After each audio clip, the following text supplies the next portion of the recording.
This is Roll Call for this edition of African Drums.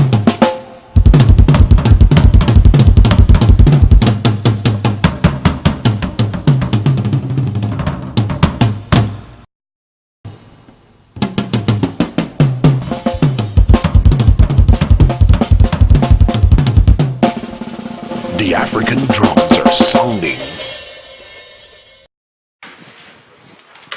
This third panel is going to focus on two pertinent issues in African Guyanese villages. Firstly, local government and village councils and the role that those institutions would play in African revitalization. That presentation will be done by Mr. Vincent Alexander, Registrar at the University of Guyana.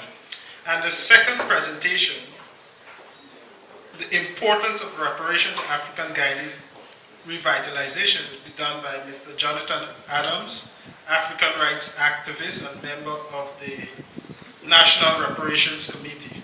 So at this point I'm going to invite Mr. Alexander to deliver his presentation.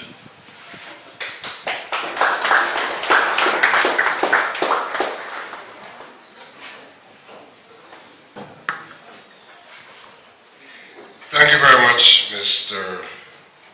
Benjamin. I think all protocols have already been observed, so I can go straight into my presentation. I have been asked to speak with you on local government, village councils, and revitalization. First of all, I want us to have a little excursion as to what in fact is local government. I think in Guyana the excursion is necessary because between 1970 to today, we've only experienced local government elections on 2 occasions, which means that there are a large number of people who have little or no experience of local government in this country. In fact, most of the people who will go to vote in the next elections have little or no experience of what local government is. So there's a tremendous need for education in the question of local government. When we talk local government, we're talking essentially about how in a local area a structure is established for the administration of local affairs. In simple terms, that's what local government is. A local geographical area, the establishment of a structure, not dissimilar from a government, for the administration of the local affairs. There are 2 elements in that administration. There's the administrative element and there's the political element. Administrative element simply means that the local body that's established has an administration that's responsible for delivering services in the local area. Whether it's sanitation services, whether it's education services, whether it's health services, that body becomes responsible for delivery of those services. The other aspect is the political aspect, where the body of people who make up the council are responsible for representing the interests of the people in the local area and for charting a course for their development insofar as they are responsible for the delivery of goods and services and making representation for things which are not the responsibility of the local people. It's important that we note those two aspects of local government, because ever so often there seems to be a focus on one aspect, the delivery of goods and services, and not on the other aspect where the local representatives are supposed to be representing the interests of the local people insofar as decision making locally is concerned and insofar as interacting with other players in the state to represent the interests of the local people. And it is very important to note that second part. Because in a sense that second part is provided for in our constitution. Local government in Guyana cannot be seen as a gift of the government. It's not a gift of the government. Its very history will tell you it's not a gift of the government, because the origins of local government has to do with the abolition of slavery, the formation of villages, and the appointment of management committees in those villages. So government had absolutely nothing to do with that. It's a people's initiative. I think we need to understand that, because we get the impression today that local government is some gift being bequeathed to us by some, as what people call government.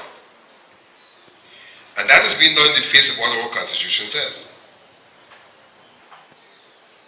Our Constitution says in Article 12 that local government, by freely elected representatives of the people, is an integral part of the democratic organization of the state.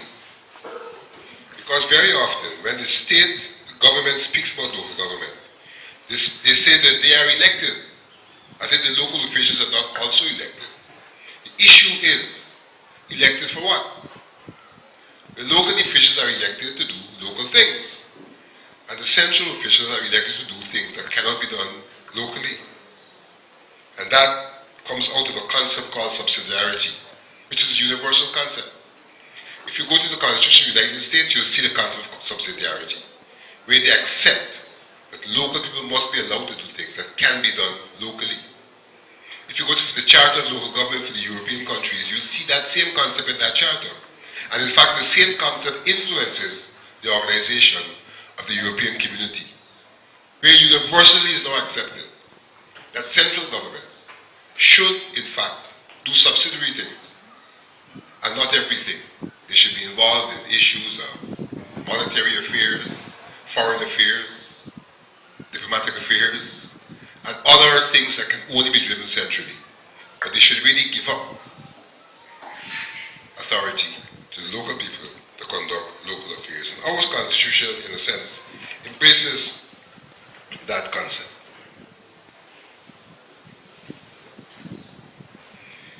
It goes on in Article 71 to state that local government is a vital aspect of democracy and shall be organized so as to involve as many people as possible in the task of managing and developing the communities in which they live. So we don't have a problem in terms of our articulation. What we have a problem with may be our understanding, I'm not quite sure, but certainly our actualization of what our Constitution provides for.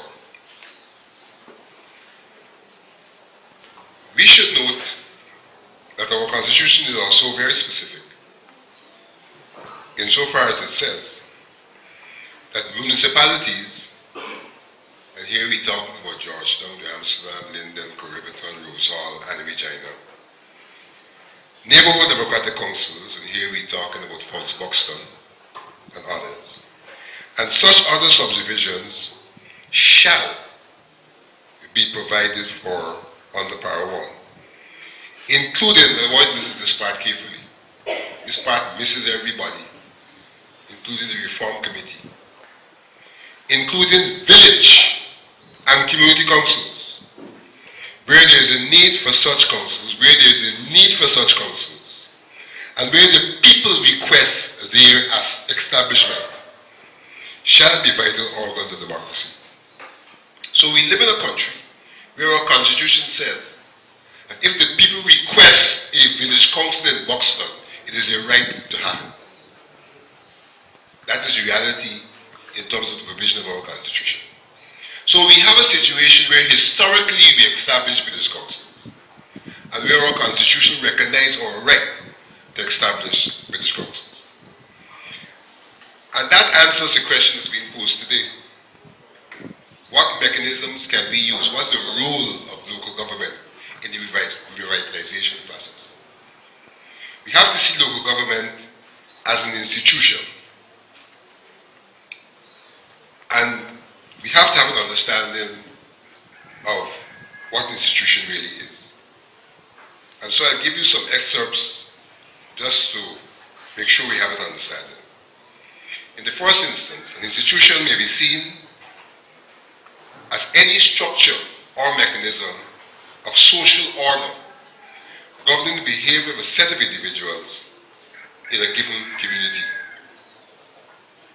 Institutions are also identified with a social purpose, transcending individuals and intentions by mediating the rules that govern living behavior. And finally, the term institution is commonly applied to customs and behavior patterns important to society, as well as the particular formal organization of government and public services. So here we see that it's clear that your local government body could be seen as an institution. So when we talk local government, we talk about an institution which is a structured body to help the social order. It's a structured body to deal with behavioral issues. And by behavioral issues here we mean how people relate to each other in pursuit of a specific objective. But we also see that this institution that we're talking about is not just a structured institution, but it may also be an institution that reflects customs and practices that have emerged over time in a particular society. So on one hand it's a structured body, on the other hand it's the people themselves and their own customs and practices. And so the contention is that in the context of revitalization, and you've heard a lot about revitalization already, so I will not burden you with that, we may well turn to our local government body. We may well turn to our village councils to be that institution which will take us through the process of revitalization from two perspectives.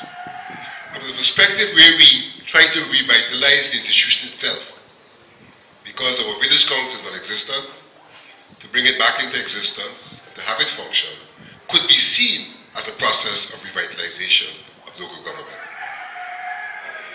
But then to use that revitalized body for the revitalization of the community at large. And local government bodies have the authority and the right to be involved in a range of activities that affect people's lives. They can be involved in education, they can be involved in health services, they can be involved in cultural activities, they can be involved in sporting activities, they can be involved in industrial activities. So a whole range of activities they can be involved in. And under the concept of subsidiarity, it simply means that anything that can be best done locally is something that should be done by the local authority. And therefore it provides an opportunity for people to use their own local body to revitalize their communities, bringing back into being things that existed, strengthening things that are still there, and trying to move their communities forward. So in a sense, our local authorities can, in fact, be the place where people exercise a significant amount of their sovereignty. And this has been a big issue recently, where the executive is laying claim to exercising sovereignty. But our constitution says it belongs to the people, and it's exercised through the democratic organs. And this exercise through the democratic organs, one may well argue that a certain amount of sovereignty, spatial sovereignty, can be exercised by local authorities in our circumstances. And for that reason, our local authorities are elected bodies. They're not administrative bodies. Well, I may be wrong. Most of them are not elected now. They're like implants, imposition of the people. It rings strange where our government, and my friend Johnson may say I shouldn't be saying that, is perpetually criticizing the mayor and city council of Georgetown. In perpetuity, one Mr. Green is now responsible for all that is happening in Georgetown. And we seem not to know that after 19 1997, when there was a collective agreement to postpone the elections, the Parliament at that time was divided on the question of whether the internal elections should be postponed. The Parliament was divided. If you check the Hansard, you will see the government used its majority to postpone the internal elections of the Mayor and City Council of Georgetown and all the others from around 1997 and beyond. They used the majority. It is that use of the majority which has kept Mr. Green in the mayoral chair. Because in 2008, legislation was amended and provided for either the council or the minister to call such elections, internal elections. Between 2008 to now, the government has never called those elections, but they continue to blame Mr. Green for what's happening in Georgetown, when in fact they're responsible for him being there. So by deduction, probably they should be blamed for what's happening in Georgetown, because they've imposed Mr. Green on us. For all of those years. So we have a situation where really it's clear that there are possibilities. For example, I made the proposition some months ago that if you have such a great problem with Georgetown, use it as a pilot. It's the easiest place to hold local government election. The boundaries are in place. The council has been there for the longest while. Let us use it, hold the elections, and let GCOM have the experiment or the experience of holding a local election on the new system. But that has not happened. Election has not been held, and we continue to hear that the problem is one Mr. Green and a set of councillors who I might not vote for given the opportunity, but I haven't been given the choice. So, in a village like Buxton, where you have a rich history in terms of your education system, which we heard earlier needs revitalization, where you have a rich history in terms of your cultural activities, which may need some revitalization, which has a rich history even in terms of some levels of industry, which also need revitalization. Your local government may be that body that can be used once you have officials who are elected by you and who are representative of your views and your aspirations that can be used to bring about that revitalization. In that context, one of the pieces of legislation which was passed talks to the question of fiscal transfers. For all the years in our country, local authorities have received money at the behest of the central government. And we've had a system where from Caribbean to charity, each local authority got $3 million from the central government per year. $3 million. So they have a chicken farm and they're getting chicken feed from central government. There's absolutely no logic in that. Because if you let's take along the coast here, all of the local authorities are not of the same size. Sheer size differentiates local authorities.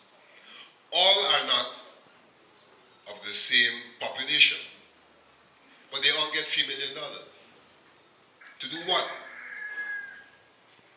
One of the difficulties that GCOM is faced with for local elections is that there are some local authorities that are so small that you can't justify 12 councillors in a place that has over 1,000 citizens.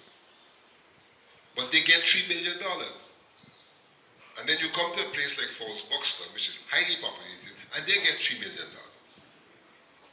As opposed to Mokarkadian, which is relatively small. Or Chance Hamlet, which is also very small. So the legislation now provides for a system of fiscal transfers. Fiscal transfers in which a formula is used using population size, geographic area, and evidence of the ability to collect your own rates and taxes as the basis for determining from a allocated sum overall how much each local authority gets. So there should be differentiated sums given to local authorities based on those three. The difficulty, however, is how much overall will be allocated for local authorities. The overall sum could well make a nonsense of the formula. And so the struggle has to be to ensure that given what local authorities are supposed to do, that the central government commits a larger sum for local authorities. And let it be known that when central government gives local authorities a larger sum, it's not a begging bowl, because it is the people's money that they're allocating.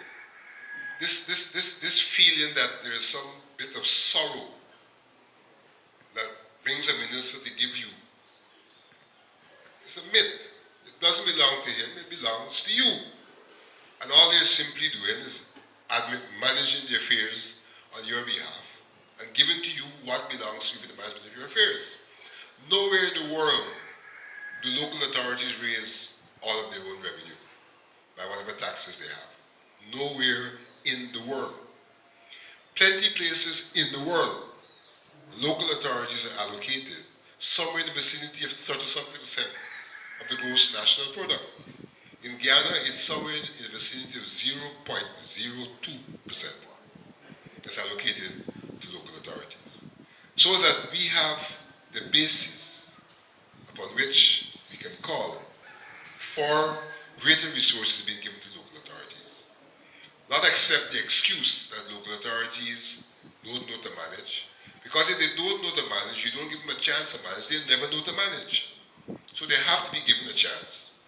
Not having had that chance sufficiently from 1970 to now, they have to be given that chance, and that's the only way that they will in fact demonstrate and or learn to manage.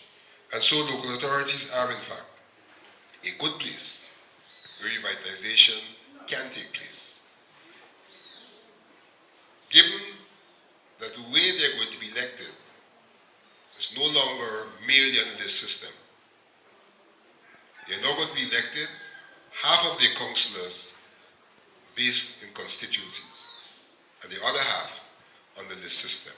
So that you have an opportunity in the revitalization process to have a particular person representing your particular constituency, so you know where your representative is, helping to bring back democracy and the old village relationship to life. There is scope for revitalization. It requires people's consciousness and people's action. Thank you.